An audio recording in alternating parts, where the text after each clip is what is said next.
Right, so please let me explain how a safety stop test lane works. Essentially, a safety stop test lane is a road with accurate sensors underneath. These sensors measure precisely the forces of the tires as I drive, stop and also bounce a motor car. Let me show you.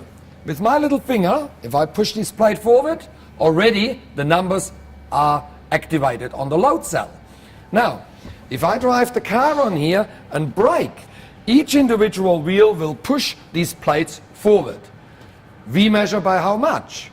And therefore we're going to get a very accurate reading between left and right wheel and also front to rear brake balance. The safety stop test report is presented to the customer in a brochure format. The front of the brochure is designed with your particular logo, designed by our graphic design department. As we open it up, all the results are displayed in an easy to read format. As a world's first, we display on the bottom right window the actual car on the test track. That gives proof to the customer that his or her car was tested on that day at that time and produced these results. The window next to it displays your address, contact details. The left page displays the brake performance test.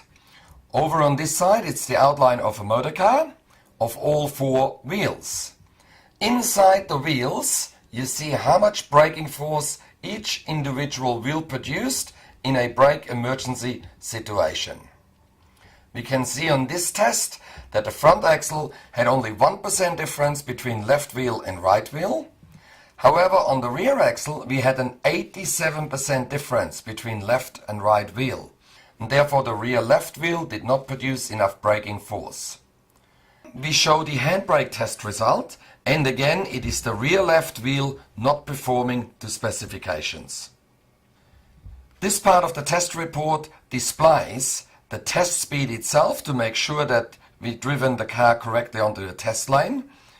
We can also produce a brake pedal force reading, and we produce a deacceleration, peak and average result.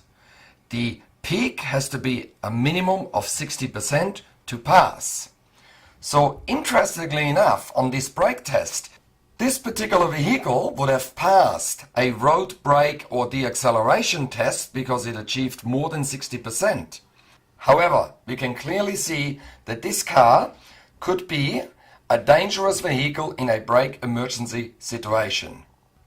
The bottom part of the brake performance test shows us the front to rear brake imbalance. Not enough brake force on the rear axle will increase the stopping distance in a brake emergency situation. However, too much brake force on the rear axle could actually lock the rear axle and make the car very unstable in a brake emergency situation.